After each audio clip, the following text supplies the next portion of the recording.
আমার আজকের রেসিপি দই কাতলা। বাজার থেকে 8 কেজি ওজনের একটা কাতলা মাছ কেটে নিয়ে এসেছিল, সেটার কিছুটা দিয়ে আমি দই কাতলা রেসিপিটা তৈরি করছি।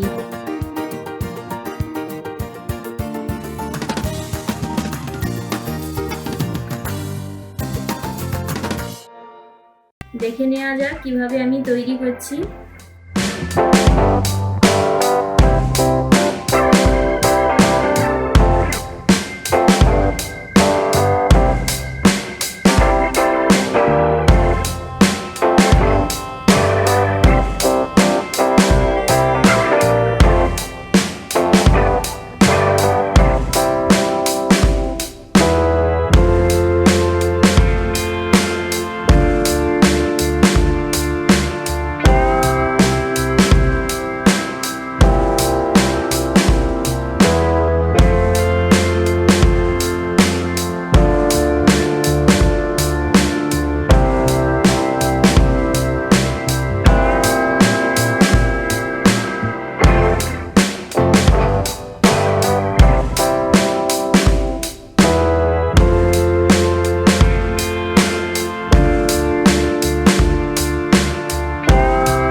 এখানে প্রথমে আমি মাছটাকে ম্যারিনেট করে রাখবো।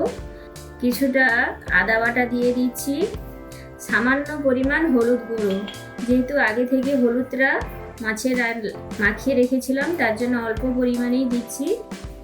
গরম মশলার গুঁড়ো, ধনিয়া আর জিরে গুঁড়ো। এবারে কিছুটা টক দই দিয়ে এটাকে ম্যারিনেট করে 10 মিনিটের জন্য রেখে দিন। আগে থেকে লবণ আর হলুদ মাখিয়ে মাছটাকে আমি ফ্রিজে স্টোর করে রেখেছিলাম। আপনারা অনেক রকমভাবে দই কাতলা রেসিপি খেয়েছেন, তবে এই রকম একবার বানিয়ে খেয়ে দেখুন কীরকম লাগে খেতে এটাকে। সমস্ত উপকরণগুলোকে মাছে ভালো করে মাখিয়ে নিতে হবে, প্রত্যেকটা মাছেই ভালো করে মাখিয়ে নিতে হবে এটাকে। এখন এটা মাখানো হয়ে গেছে, আমি 10 মিনিটের জন্য ম্যারিনেট করে এটাকে রেখে দিচ্ছি। কড়াইটা গরম হয়ে গেছে, বেশ কিছুটা সরিষার তেল দিয়ে দিচ্ছি।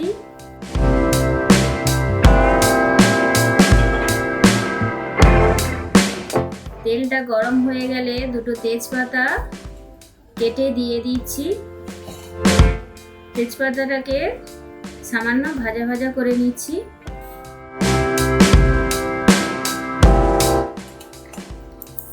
দেখুন এটা এবারে ভাজা হয়ে গেছে। আমি আগে থেকে শুকনো লঙ্কা আর পেঁয়াজ বেটে রেখেছিলাম, সেটা দিয়ে এবারে কিছুক্ষণ কষিয়ে নিচ্ছি এটাকে।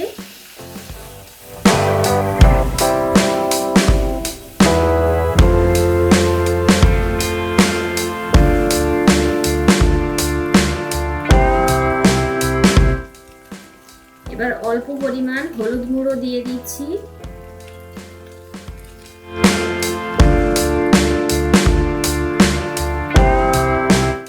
সামান্য পরিমাণ চিনি দিয়ে দিচ্ছি। মিষ্টিটা অবশ্য যে যেরকম খেতে পছন্দ সেই রকম ভাবেই দিয়ে থাকবেন। দিয়ে সমস্ত উপকরণটাকে আবারও কিছুক্ষণ কষিয়ে নিচ্ছি।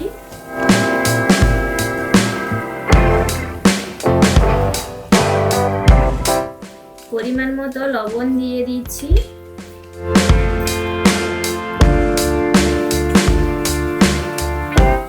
এবারে মাছটাকে আমি 10 মিনিট ম্যারিনেট করে রেখেছিলাম, সেই মাছটা এখন দিয়ে দিলাম। এবারে ভালো করে মাছের সঙ্গে মশলাটাকে মাখিয়ে নেব। এটা যেহেতু 8 কেজি ওজনের কাতলা মাছ ছিল, তার জন্য এটা খেতে কিন্তু অসাধারণ লাগবে। পুরো তেলে ভর্তি ছিল মাছটা, দই কাতলার জন্য একেবারে পারফেক্ট মাছ ছিল এটা। অবশ্য আপনারা চাইলে যে কোনো সাইজেরই কাতলা মাছ দিয়ে এইভাবে রেসিপিটা তৈরি করে নিতে পারেন বাড়িতেই। মাছটাকে আমি খুব সাবধানে এপিট ওপিট মশলাটাকে ভালো করে মাখিয়ে নিচ্ছি।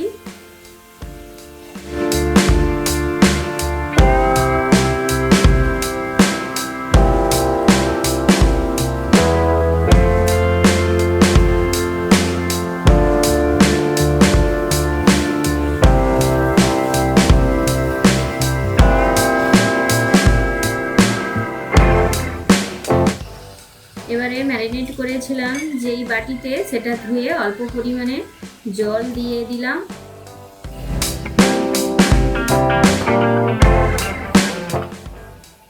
সমস্ত উপকরণগুলো জোগাড় থাকলে এই রেসিপিটা তৈরি করতে 15 মিনিটের মতো সময় লাগে। এটা খুব তাড়াতাড়ি হয়ে যায়। মাছটা না ভেজে এইভাবে কাঁচা রান্না করে দেখুন, খেতে অসাধারণ হয়।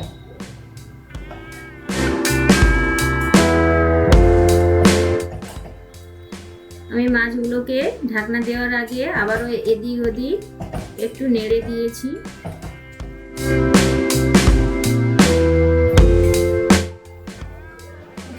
সবসময় তো আমরা কাতলা মাছটাকে আলতো করে ভেজে নিই, তারপরেই দই কাতলাটা বানিয়ে থাকি। তবে এই রকমভাবে একবার কাঁচা মাছে দই মাছ করে দেখুন, খেতে অসাধারণ হবে।